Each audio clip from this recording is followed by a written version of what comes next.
Friends, मागच्या लेक्चरमध्ये आपण बघितलं होतं युनिट नंबर 1 एन्व्हायरमेंटल स्टडीजचं, ज्याचं नाव आहे नेचर ऑफ एन्व्हायरमेंटल स्टडीज.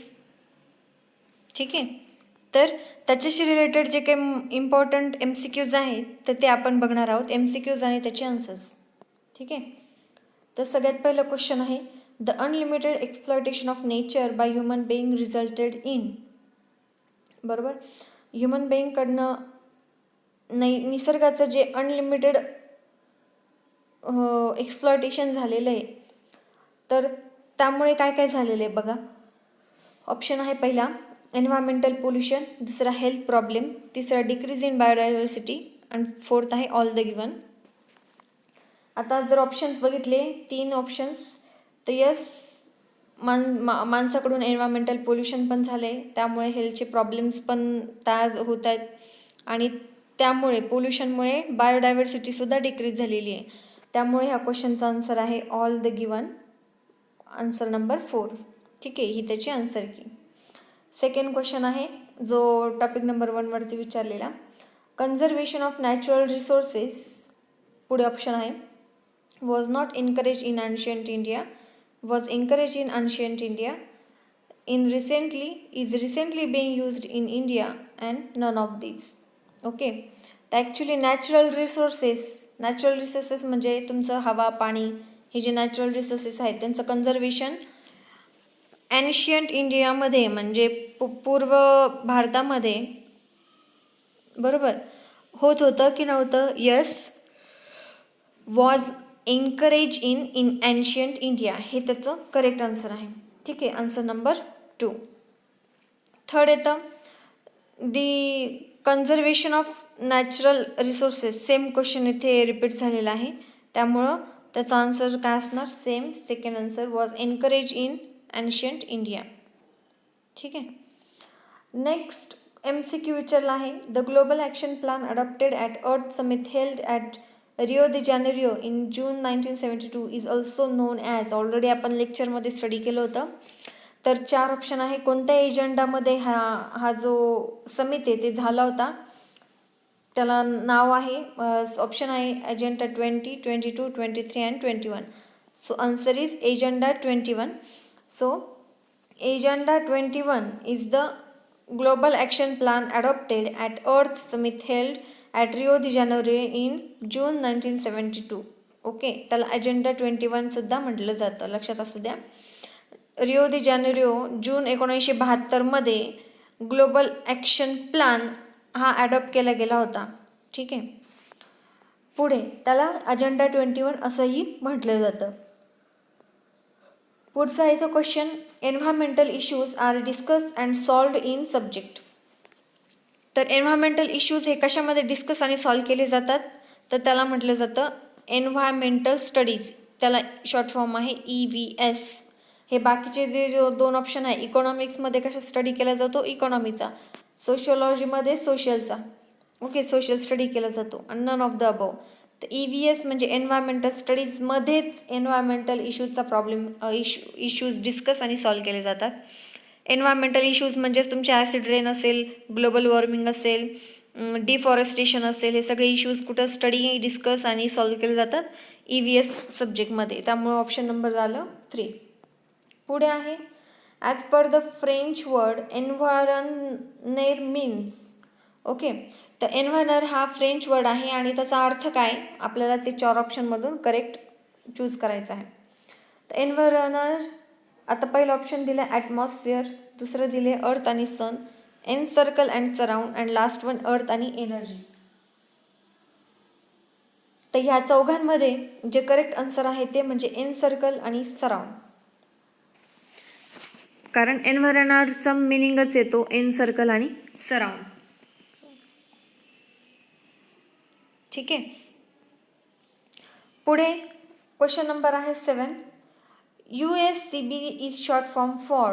आता USCBचा शॉर्ट फॉर्म आहे, आता त्याचे ऑप्शन दिले, united states census bureau, united states community bureau, united society for communist and bureaucrats and none of the above. तर याचं ऑप्शन जे आहे ते म्हणजे पहिलं युनायटेड स्टेट्स सेन्सस ब्युरो, USCBचा शॉर्ट फॉर्म म्हणजे USCB हा कशाचा शॉर्ट फॉर्म आहे? युनायटेड स्टेट्स सेन्सस ब्युरो याचा शॉर्ट फॉर्म आहे. ठीक आहे. किंवा USCBचा लॉंग फॉर्म काय आहे? United states census Bureau. तर पृथ्वी दिवस म्हणून केव्हा साजरा केला जातो? अर्थ डे इज ऑन. ऑप्शन आहे जानेवारी 22, फेब्रुवारी 22, मार्च 22, एप्रिल 22. तर लक्षात असू द्या 22 तारखेला अर्थ डे सेलिब्रेट केला जातो, पण महिना कोणता? तर last option that is April 22. 22 एप्रिलला अर्थ डे सेलिब्रेशन केलं जातं. ठीक आहे. Next environmental studies. ऑलरेडी आपला सब्जेक्ट आहे एन्व्हायरमेंटल स्टडीज. तर त्या एन्व्हायरमेंटल स्टडीजची डेफिनेशन काय आहे ते आपण लेक्चरमध्ये स्टडी केलं होतं. तर एन्व्हायरमेंटल स्टडीज त्या नावामध्येच दिलेलं आहे की एन्व्हायरमेंटच्या रिलेटेड जे काही गोष्टी आहेत त्यांचं स्टडी करणे म्हणजेच एन्व्हायरमेंटल स्टडीज येतं. आणि हा एक इंटरडिसिप्लिनरी फील्ड आहे. बरोबर. त्यामुळे ही पहिली ऑप्शनसुद्धा करेक्ट येतं. ऑप्शन बघूया आपण अगोदर. Is an interdisciplinary academic field. Yes, it is academic field, कारण अकॅडमी मग आपल्या शैक्षणिक वर्षामध्ये हा सब्जेक्ट इन्क्लूड केला गेला आहे. त्यामुळे एन्व्हायरमेंटल स्टडी आहे, ही पहिलं ऑप्शनसुद्धा करेक्ट येतं. पुढं methodically studies human interaction with the environment. Yes, माणसाचं आणि एन्व्हायरमेंटचं जे काही इंटरॅक्शन होतं त्याचा अभ्याससुद्धा एन्व्हायरमेंटल स्टडीजमध्ये केला जातो. कारण माणूस हे पोल्युशन करतं आणि पोल्युशनमुळे जे काही एन्व्हायरमेंटवरती परिणाम होतो त्या सगळ्या गोष्टींचा अभ्यास आपण एन्व्हायरमेंटल स्टडीजमध्ये करतो.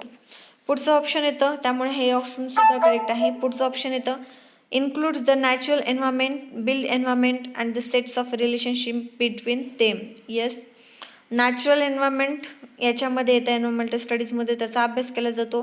जे एन्व्हायरमेंट आपण तयार करतो किंवा ते जे तयार होतं एन्व्हायरमेंट त्याचासुद्धा अभ्यास एन्व्हायरमेंटल स्टडीजमध्ये होतो. आणि त्या दोघांमधलं रिलेशनशिपचा सुद्धाही अभ्यास कशामध्ये केला जातो? एन्व्हायरमेंटल स्टडीजमध्ये केला जातो. त्यामुळे तिसरे ऑप्शन बरोबर आहे. त्यामुळं हे तीन ऑप्शन असल्यामुळे करेक्ट जो लास्ट ऑप्शन आहे ऑल द अबोव हे एन्व्हायरमेंटल स्टडीजचं काय आहे? करेक्ट ऑप्शन आहे. 10 क्वेश्चन नंबर 10.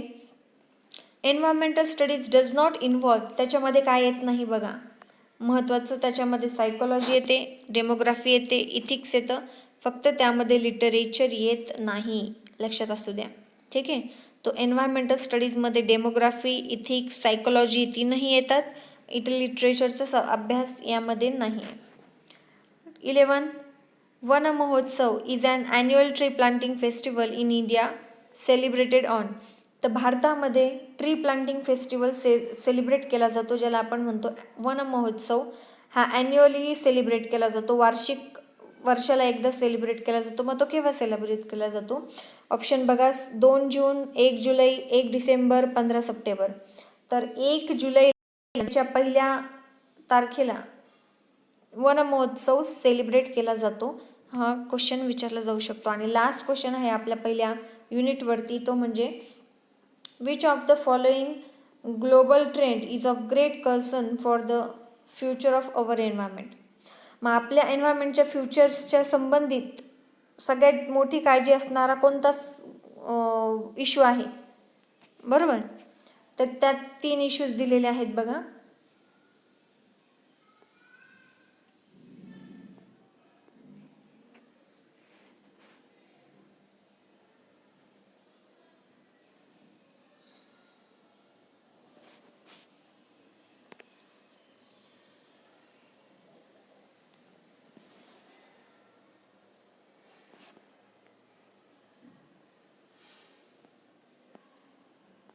ठीक आहे. त्यात 3 इश्यू दिलेले आहे. पहिले तर degradation of fertile soil. Degradation of fertile soil म्हणजे जी सुपीक जमीन आहे ती आता नापीक होत चाललेली आहे. पुढे येतं change in global atmosphere. Global ॲटमॉस्फिअरमध्ये बदल होत चालला आहे. बरोबर. कारण ग्लोबल वॉर्मिंग वाढत चालली आहे, त्यामुळे ॲटमॉस्फिअरमध्ये सुद्धा चेंज होतो आहे. कधी पाऊस, कधी ऊन वारा चालू आहे. पुढे species extinction leading to the loss of biodiversity. बरोबर. वाढत्या पोल्युशनमुळे, पॉप्युलेशनमुळे काय होतं आहे, ज्या काही स्पेसीज आहेत, प्राण्यांच्या जात असतील, पुन्हा प्राणी, वनस्पती, जीव यांच्या ज्या वनस्पती आहेत त्या अशा नष्ट होत चाललेल्या आहेत. त्यामुळं बायोडायव्हर्सिटी काय होते, जैवविविधता ही कमी होत चाललेली आहे. मग हे जे प्रॉब्लेम्स आहेत, हे तीनही प्रॉब्लेम्स काय आहेत, ग्रेट कन्सर्नचे, सगळ्यात जास्त काळजीचे आहेत. त्यामुळे हे जे ऑल ऑफ द अबव जे आहे लास्ट आन्सर ते काय आहे, याचं करेक्ट ऑप्शन आहे. ठीक आहे, कारण हे तीनही प्रॉब्लेम आपल्या एन्व्हायरमेंटशी रिलेटेड येतात आणि हे जास्त काळजी करण्यासारखेच हे तीनही प्रॉब्लेम्स आहेत. बरोबर, त्यामुळं 12 नंबर क्वेश्चनचं आन्सर येतं last all of the above.